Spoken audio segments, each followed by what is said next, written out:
provide a digital version. Right? You're back.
Sorry, you want to turn on these or not? Yeah. Okay. Oh, yeah, absolutely. Okay, so I wasn't sure who was managing that.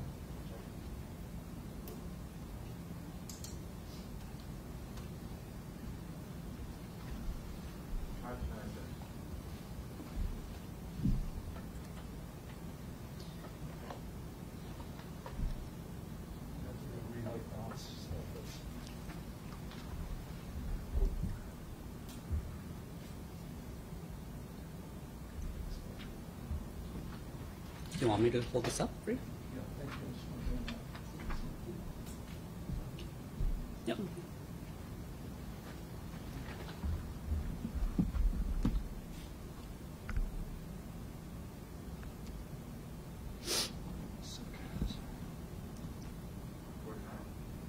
Six. Yep. Yeah. Okay, thank you. Okay. May I start whenever, or did you need a countdown or anything like that? Just start whenever? Yep, sure. Okay, fantastic. All right, good morning to everybody here. Good to see you. And good morning to everybody watching and listening. I'm Sergeant Frank Jang of IHIT. This morning, we're pleased to announce that the family of Trina Hunt is offering a reward of up to $50,000 for new information leading to an arrest or charges on the case of Trina Hunt. Now, I'm going to just go through a short timeline, just because I think it's been a while since we've discussed Trina's case. And then I'm going to read a statement that Trina's family has prepared. Okay? And then we'll have time for questions at the end. So back now, January 18th, 48-year-old Trina Hunt, resident of Port Moody, was reported missing by her family to the Port Moody Police Department. An extensive search, as we all know, began by police, Trina's family, and members of the community. Now, beginning in February, or the beginning of February, the Port Moody Police did reach out to IHIT to review Trina's case, as it is IHIT's mandate to investigate suspicious missing person investigations where foul play is suspected. We did conduct a very thorough review of the case with the available information at the time, and we concluded that it didn't meet our mandate. Now, almost 2 months later, on March 29, human remains were discovered in Hope, in an area south of Silver Creek. Now, the circumstances were suspicious and foul play was suspected. And we worked closely with our partners from the BC Coroner Service in identifying the victim. And as investigation progressed, we confirmed that the human remains were those of Trina Hunt. And at that point, the missing person investigation had transitioned into a homicide case. Now, I'm going to read on behalf of the family. Trina's family has provided permission for me to read this statement on their behalf, and I'm honored to do so. The family has also provided a video recording of this message that I'm about to read out, and they will be posting it onto the Justice for Trina Facebook page by the end of this media availability. And the family advised that they are open to receiving additional contact from the media through Facebook requests. 4 months ago, our world was turned upside down when Trina was reported missing. The pain and anguish we have experienced is unbearable. Our hearts are broken. On March 29, Trina was found in Hope, BC.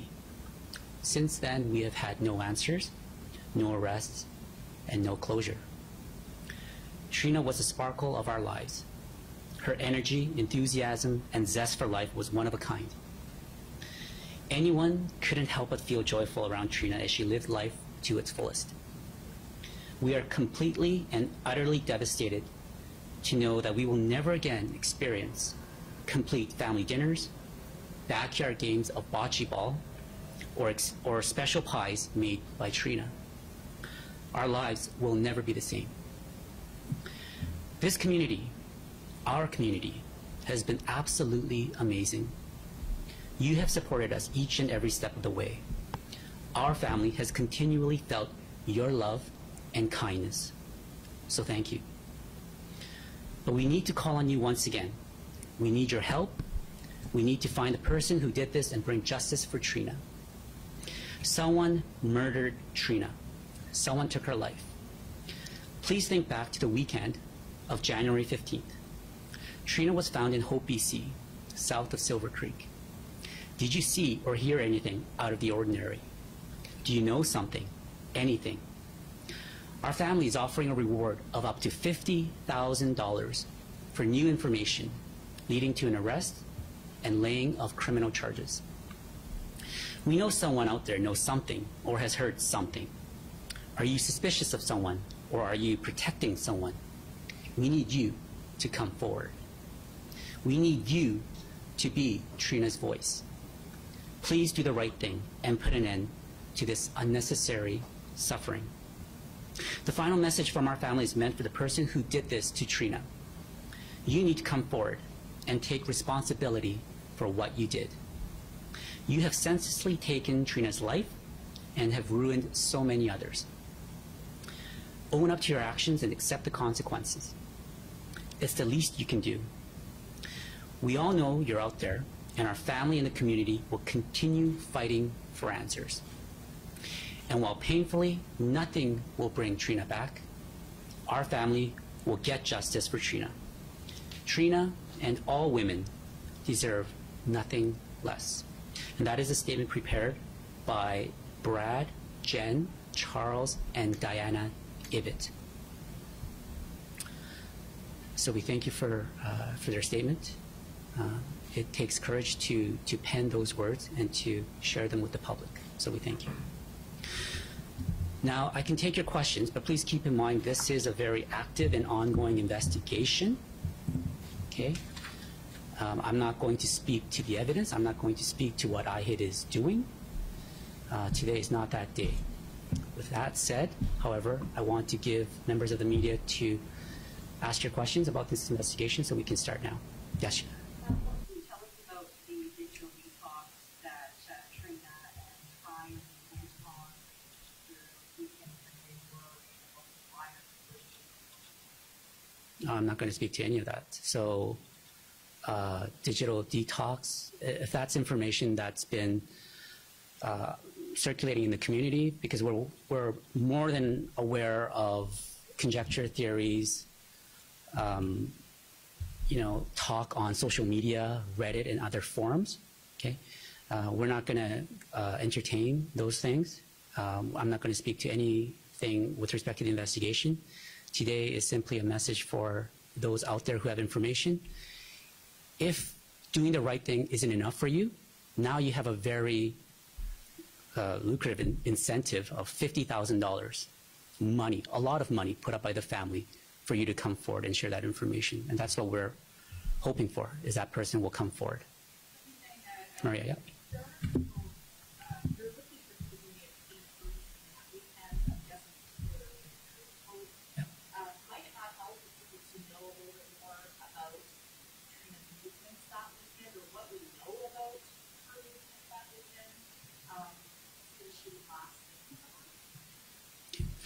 So we know that she was in the area of Hope that weekend. We have a photograph. That's her there. There's other photographs circulating of Trina on social media. So we're asking everybody in that area. Hope is not a very large area. That area of Silver Creek is not a very large area. So you know, if there's somebody with information, they know who they are and they need to come forward. Okay. Again, $50,000. That's a lot of money. That's a very generous reward put up by Trina's family, and that really speaks to their motivation. Obviously, they want answers for their family and for Trina. We want answers for them, and we're hoping that there's that one person, maybe one or two out there, that's going to claim that reward and give us that information that we need.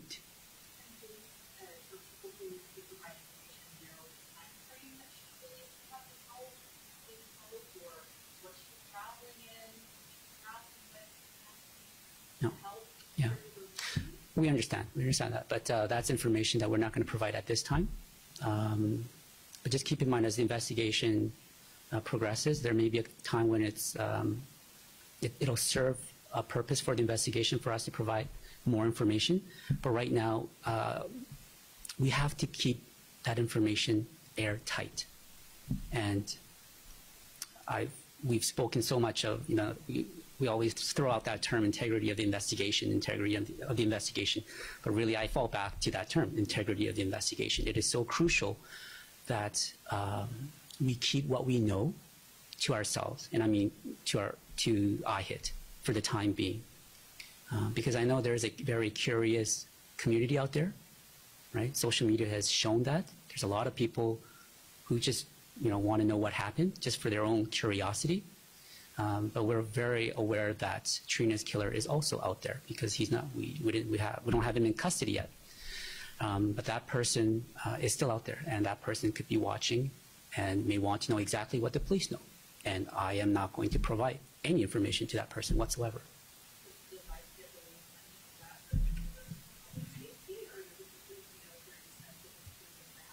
Yeah, I mean, public safety is definitely a concern. Trina Hunt had no associations to any criminal activity whatsoever. So we understand public safety is an utmost concern in this. And to that, I guess we'll just have to say, just be mindful of your personal safety at all times.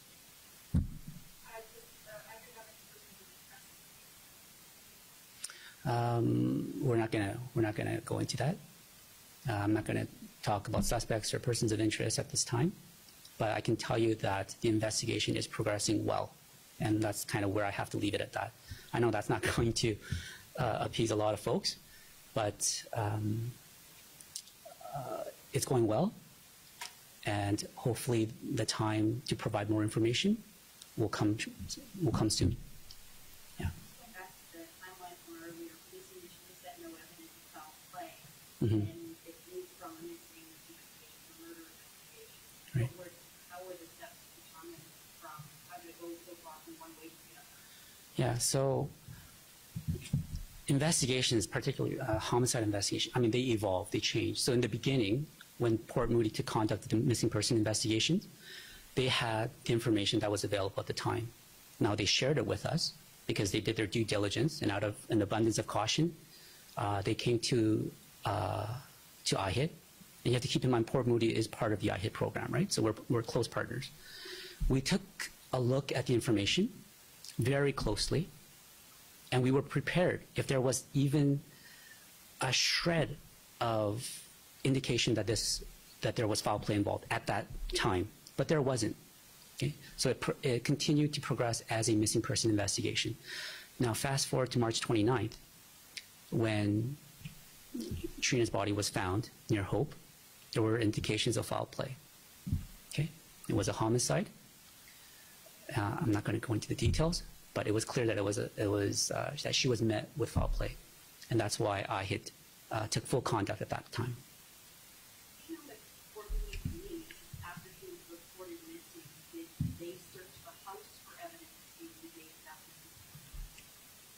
I'm not going to confirm that information. I'm not going to get into what was done by police.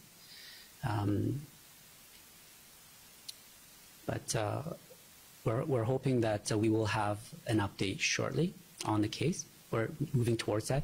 And ultimately, we want to have the killer in handcuffs. That's our goal, right? But this is not a courtroom. I'm not at liberty to discuss details of the case. But hopefully one day soon, we'll get there. All right.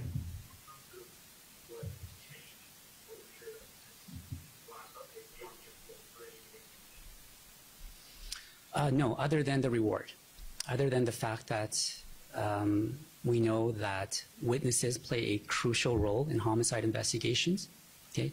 And sometimes they need encouragement, they need a little push. Most times, doing the right thing is enough for most of us, right? And that's why our information line, our phone line and email, they're usually inundated by calls and emails once we do something like this. But the person with the right information hasn't come forward. And that's why the family of Trina Hunt has been so generous enough to put up a $50,000 reward. Because some people, they are motivated by money. And that's what we're hoping.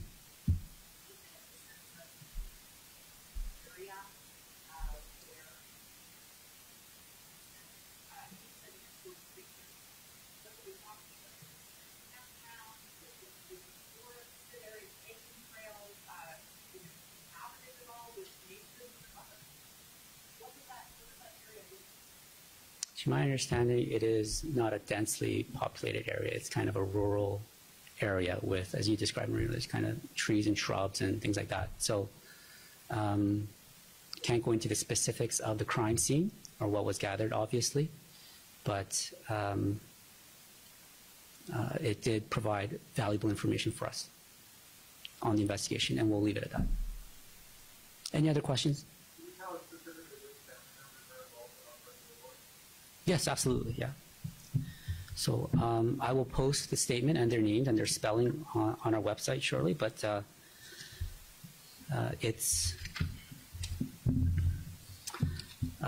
there's 4 individuals. So Brad is Trina's brother. Okay. Jen, Jen, is Brad's wife, Trina's sister-in-law. Charles is Trina's father, and Diana is Trina's mother. So Brad, Jen, Charles, and Diana Ibbott. I-B-B-O-T. Yeah. Yes.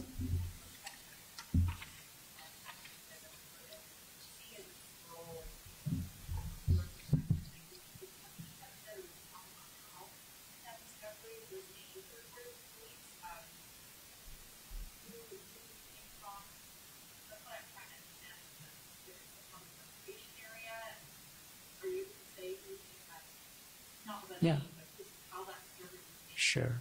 I believe it was a member of the public that came by the discovery of the body. Yeah.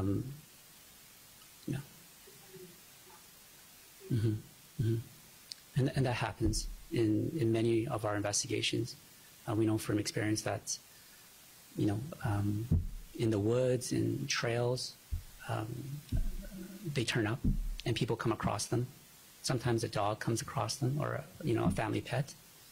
I'm not saying that's the case here, but somebody did come across Trina's body. Any other questions? No? Okay. Thank you.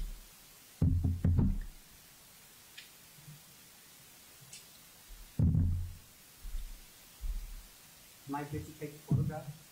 That's it.